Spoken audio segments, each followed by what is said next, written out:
And I wanted to come on to Strong. Now, I've took a look at some of the videos, and you've done a lot in quite a short time. So kudos to you on that. I know how hard it is. And I know the Strong came out of your experience with losing your daughter, and this is, as you said, your healing process through this initiative and how to connect. I believe it's young women to help them feel less alone and to give them a purpose. So I was thinking, how first of all, let's talk about how has that experience been for you in the past. I think it's been a year, 2 years since you've been running this.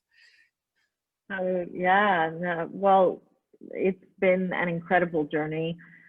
It started really, it's February, we'll make it 1 year old. It's a 1 year, I've only been in it for 1 year. Wow. It's a 3-year project. And it started because I lost Danya. Danya committed suicide in October of 2019, and she was 21 years old.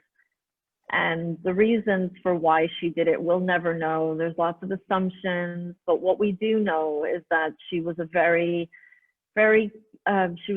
intelligent young woman that was obviously struggling with mental health issues, and speaking to friends and teachers, they would always describe her as like the most vibrant person in the room and such a great person to be with, but always so concerned about getting it right and really finding what she wanted to do and always being the best at what she wanted to do. And so in losing Danya, I realized if somebody like me, who spends all of her time communicating with her children and trying to get her children to be emotionally open and ready to talk, and still my daughter struggled with mental health and I wasn't aware of the depth of those challenges, what's it like for anybody else? And so in order to break the barriers and to change the conversation and to really understand what's going on and how do we help our youth, I decided to start this project. I called it a healing project because we have to remember my first public appearance was in January, and I lost Danya in mid-October. And I kept getting lots of comments from people saying, you're so strong, you're such an inspiration, you're so motivating, and blah, blah, blah. And I was in survival mode. So for anyone that's never lost a child to suicide, what that feels like, it's like somebody punches you in the face at such a strength that you don't even see coming. And I had 2 younger children, and constantly being told that I had to be strong. I had to be strong for them. My parents are elderly as well, and they were devastated, as was everybody. And I was kind of in this position where I couldn't show emotion, because by showing emotion, it would unbalance everybody around me. But by not showing emotion, I was getting praised for being strong. So in starting Strong, after beginning to hear people tell my 15-year-old daughter that she also had to be strong, I thought, this is just, I'm tired of this. What are we doing? No wonder the youth have mental health issues. No wonder depression is on the rise. We're not letting them express themselves. But in doing my research and looking at what's out there, I realized there's 2 types of allowances in our world. There's the influencers who are allowed to be vulnerable, and they're allowed to show their vulnerability, and everybody puts them on a pedestal for being so brave and being so open and paving the way. And then there's everybody else, the everyday person, who is too afraid to show their vulnerabilities, too afraid to show the realities of what it's like to be them.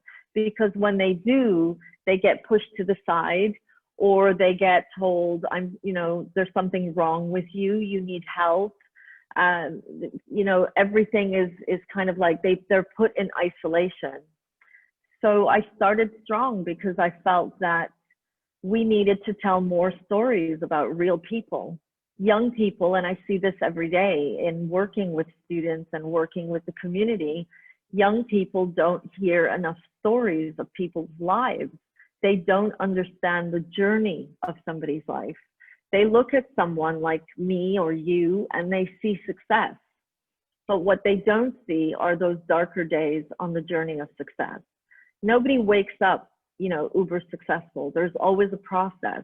There's ups, there's downs, there's moments of challenge, there's moments of celebration, there's moments of great confidence, and there's moments of deep darkness. Every human being will go through that journey of life, but we only show the best of the best on social media. If we look at photographs that people share, there's only smiles, there's only happiness. We don't see the flip side. So Strong is about interviewing people. In that first introduction, when I first started it, my daughter was female. So for me, I was a mom grieving the loss of her daughter. And for me, I felt that we needed more female role models. But then as the journey began and I started interviewing, I realized I had a son as well. And I was wondering, how am I helping my son? Mm. What am I doing to bring real stories for my son and also for my daughter? How am I making my daughter understand that, men might have challenge as well and females might have challenge? So I then opened it up and started interviewing in season 2, boys and men across the world. And it's going to be a 3-year project. So season 3 is going to bring family, community, and it's going to bring the LGBTQ community together as well. I think we need to be sharing all these stories. And then in the end of the program, I hope to be traveling around the world and bringing these stories and creating proper lessons using these real life people and educating young people in schools around the world. So that's the hope for Strong. Did it start as a healing process? Yeah, it did. That's how it started. I was grieving. I'm still grieving.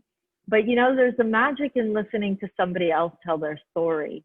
And by doing that, you're able to understand, what? Everybody has challenge. And there's so much strength to be gained in listening to somebody else's story.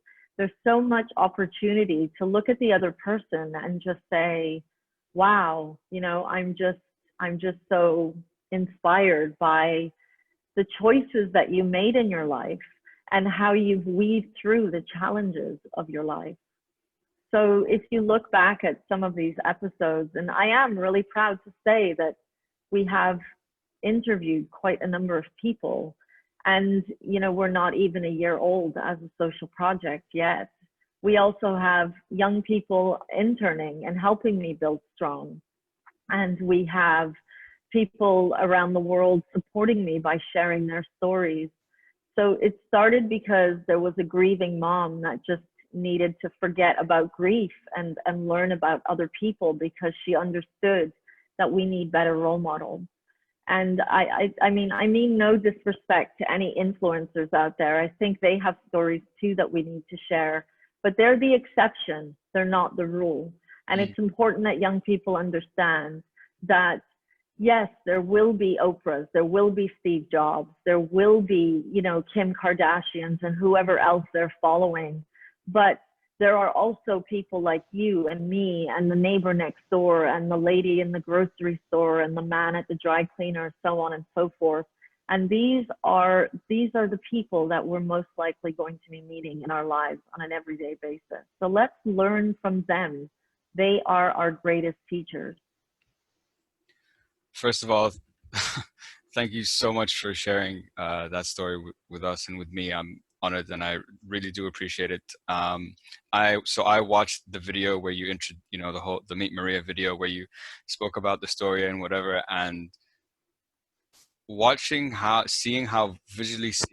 vulnerable you were for me personally, it was inspiring because it takes a lot to be that vulnerable, especially on camera and to the world. So I highly respect and commend you for that. And like you said, we need these stories. We have to start making things more relatable because they are.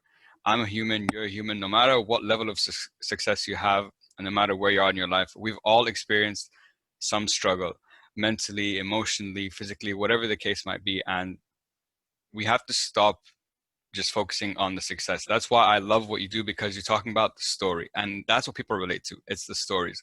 I could tell you, yeah, I have one, two, three, but no, let me tell you about the time when I thought, yeah, I had nothing and I was struggling and I was going through all that, because that's what makes it relatable to you. Um, I'm curious, going through that experience with Danya, how now with your other two, with your two younger children, with the other two children you have, what did that experience teach you about, or how did that change your experience or how you parent now your other kids? I'm curious. So it's a good question. But hearing you say that and asking that question also reminds me that I'm still in a place of judging myself for losing my daughter to suicide. So it's a very tricky question to answer, Sure. because if you were to ask me that, um, before losing Danya, I would have answered that question very differently, because I would have been the skilled practitioner who's also a great mother, and I would have answered that question. But because when you lose a child to suicide, you're constantly judging your parenting skills. You're constantly looking for why it happened to your child and what did you do wrong as a parent. But if I look at the parenting style that I had before losing Danya and the parenting style that I have after losing Danya, I think at the core it's the same style of parenting, because I'm a good parent and I know that. It's when I'm feeling really sorry for myself that I start to think maybe I'm not such a great parent, but that I think every parent feels that way. But what's made me very different is there's a fear factor. There's more of a, how is this landing with my child? And, am I making a mistake? I'm more cautious about the mistakes that I potentially could be making, not because I blame myself for losing my daughter. And again, I don't expect anyone to even understand what I'm saying unless they've lost a child to suicide.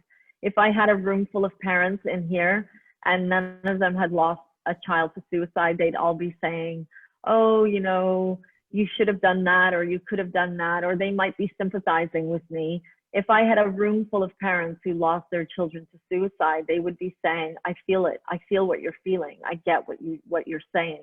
Yeah. So it's an understanding that, how I question my parenting is probably what's different. And that's because I'm scared. And I think that anyone that has lost a child to suicide, I think we always will have that fear. But it's not because we think we're bad parents. It's just because we've seen something that, I don't believe any parent should ever have to see or go through. Yeah. And that, I think that makes, first of all, that makes a lot of sense. My dad has always told me, because over the past year, we've had some family members that passed away older and stuff, but he's like, Khalid, you will never understand the pain that will come with losing a child. It's like that for a parent is, I could never, I'm not even a parent, but I could never begin to understand what that feels like. And I think the change that you've made, or not the change, the awareness or the fear that comes with that awareness to just have that second question makes so much sense, because like I said, not a bad parent, but now what the, I guess, the worst case scenarios are. So it makes total sense to be that way.